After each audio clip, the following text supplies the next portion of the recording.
Sherman, Bill Morrison, and all the other senior leaders and friends and family that are here today. Thank you for being here.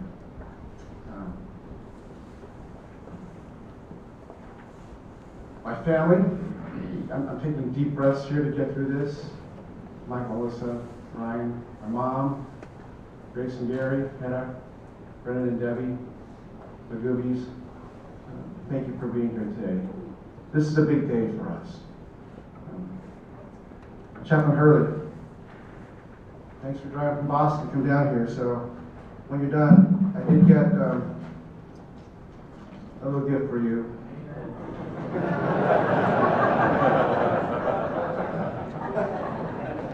Smoking Chaplain.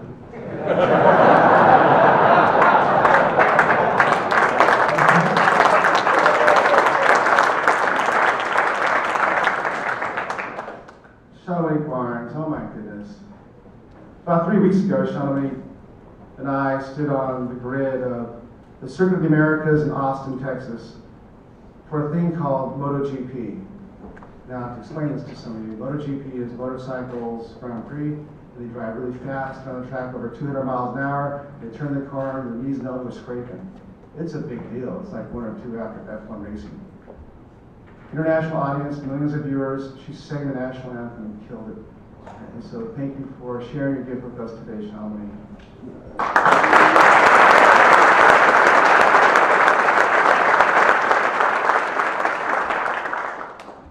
Thank the Joint Color Guard, as well as all the other members that you see around here wearing uniforms and not uniforms supporting this today. Most of those folks in uniforms and in suits, who may be former military members, were all members of my staff at one point, or currently serving as my staff as my close person staff, aides, XOs, etc. So thank you all for coming. They came from all over. Major Zemple came from Korea to be here. Zach came from this fifth group in Kentucky to be here. Ed came from Missouri. Folks coming from Florida. Thank you all for being here today, just to be with us. Thank you to you all. Over 100 of you that said you're coming are from out of state or out of the DMV area. So it's not lost on Maria and I that many of you came here, I know, on personal expense to share this time with us. So some of you are wondering, will I make it through this thing without getting emotional? Hey, this is not a crying room. This is not a. It's not a funeral in some sense. I'm looking for something here. But I am ready just in case, as you can imagine. So if I seem to get a little emotional,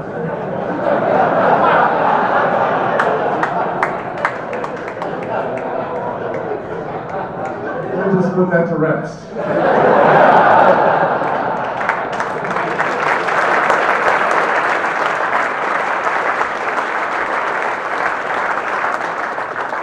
It doesn't seem that the turtle didn't get on the fence post by itself. And certainly a lot of things had to go right for me to be standing here before you today. And so when I reflect back on maybe some of the things along the way, it's hard not to get a little nostalgic about all that you've thought you've gone through, although you didn't. We went through with friends and family, and many of you in this room here today. So if I do get a little choked up a bit, that's why. Yeah. So, John Skinner, thank you for hosting this event today. I couldn't think of a better leader to finish my career with in the military. My last year has been a very busy year. I got to the office, though you got to the office, and he said, well, what do you do? And I told you what I did that Adam Norton told me to do. And he said, just keep doing it, step on the gas. And that's what we did, we stepped on the gas. Josh Shinseki, thank you. It's an honor to have you here today to be part of this ceremony.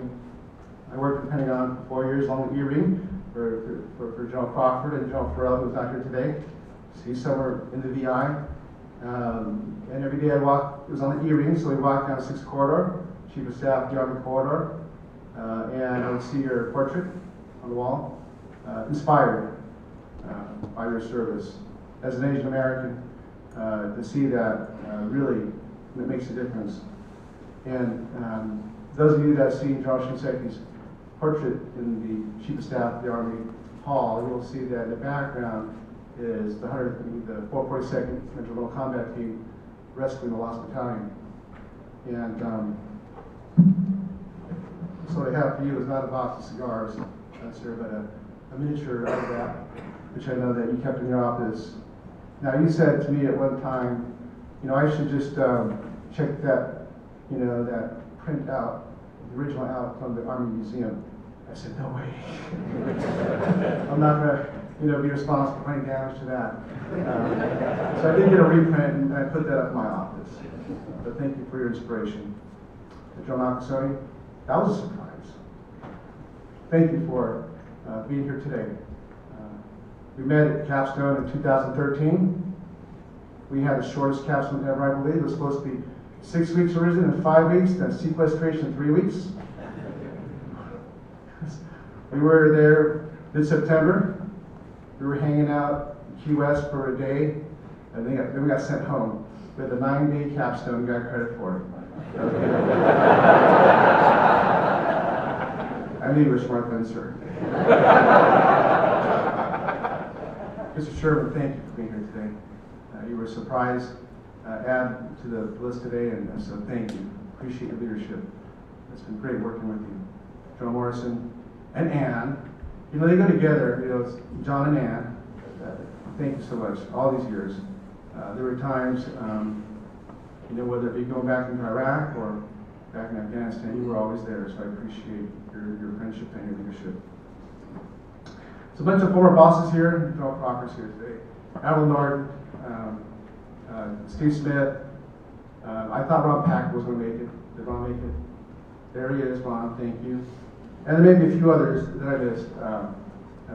Thank you for your leadership, your guidance along the way. I'm imperfect, but I can learn. And so I appreciate your shaping and molding and mentoring along the way. And there's a few online that may be watching today. Thank you for watching today. Because I'll say we have the best military in the world because we have the best NCO Corps in the world. And I think we see that playing out today in Eastern Europe with the Russians. Absolutely true. And so I pay tribute to all those NCOs that helped me along the way. A bunch in this room. Some are listed in the programs, those that were paired up with me as a senior enlisted leader or as my CSM. I will call one now. Retired Command Sergeant Major Ernie Hollyfield, please stand up. And he is my ROTC instructor from 35 years ago.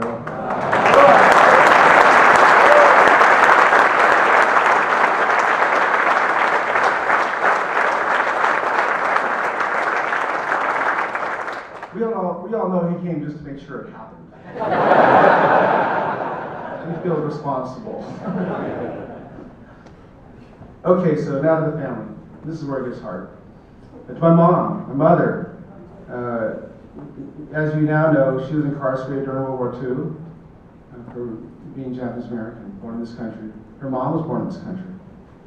That was a very painful chapter in our life, in our history. It took strength, courage, and grit to get through that. And she did. She's here today as living testament of that. And your gift to me was that strength, courage, and grit to get to where I'm at today. It's a remarkable statement for our country, for our military, for you, who was, in your lifetime, incarcerated in the middle of the Arizona desert with barbed wire, armed military, with guns pointed into the camp, to in your own life have your son become a 2-star general to the United States Army. Mom, you did well.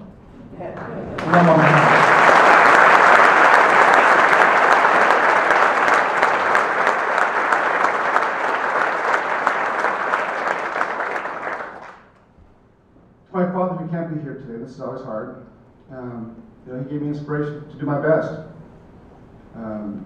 Like members of his generation, he was in World War II. That was part of the inspiration for me to join the military. He was able to see my promotion to Brigadier General in 2013. A year later, he passed. And this is where the onion comes in. I was in the Middle East. We were going back into Iraq.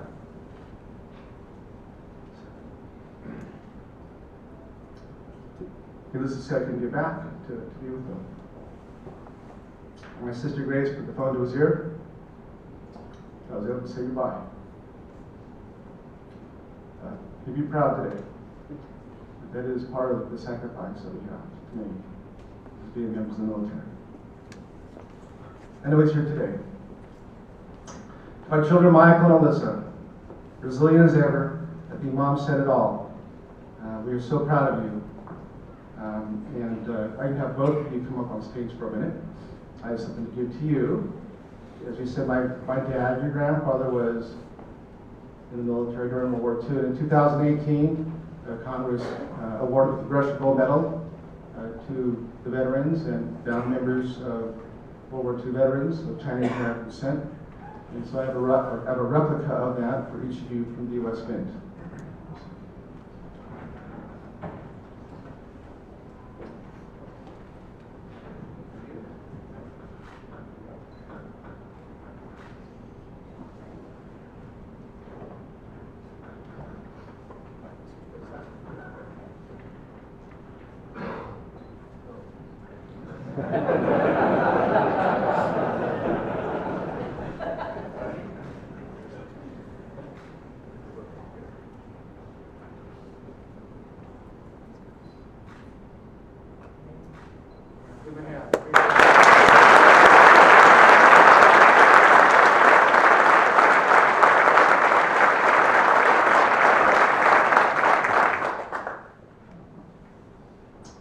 So to Maria, best thing that ever happened to me. We met when we were 15 years old in high school, got married when we were 20.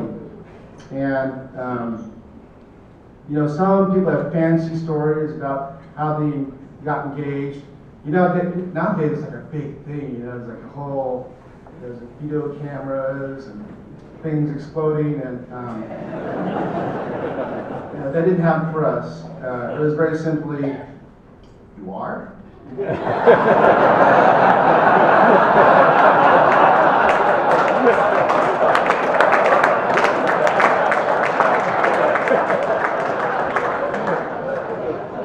And we got married, and 4 months later, magically a baby came out. That was our son Gilbert. The best that ever happened to us. We can't be here today because he has a very severe mental illness. Very, very sad. But without him, we would not be here today. And so he's back in California.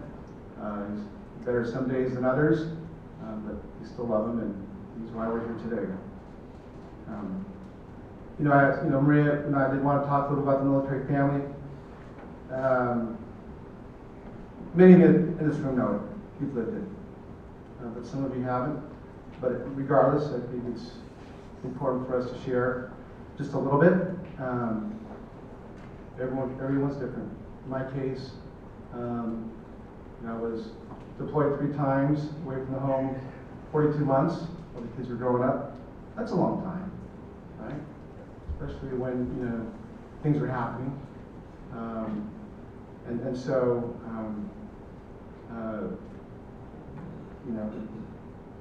Another deployment. One of the first deployment. I shared this last night. I left Korea with 3 teenagers for 18 months. Holy cow! That's hard, right? Another deployment. We talk about war stories. We talk about what happens at home. What we're missing.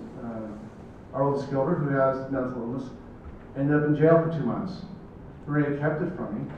She has a full-time job back in California. She's trying to do her job, make court, appearances to try to get our son out of jail. Trying to get bail money. because we didn't have that kind of money sitting around. And she finally did get it out before I got home. That's hard. Oh my goodness, with 2 other kids as well that need their parents. That's the kind of stuff that happens. It's not unique. It's life. And that's what happens. But when your spouse is deployed to the combat zone, it's a whole new different dynamic. And so, I know that if you met Maria during any of those 42 months while I was away, you would not have known she may have been going through a very difficult time. You wouldn't know that, because that's not Maria. She's easygoing, she's grounded, she's easy to talk to. She never burdens you with her problems. She makes us all better. She is the definition of a resilient military spouse. I know there's a place in heaven for Maria. Please stand.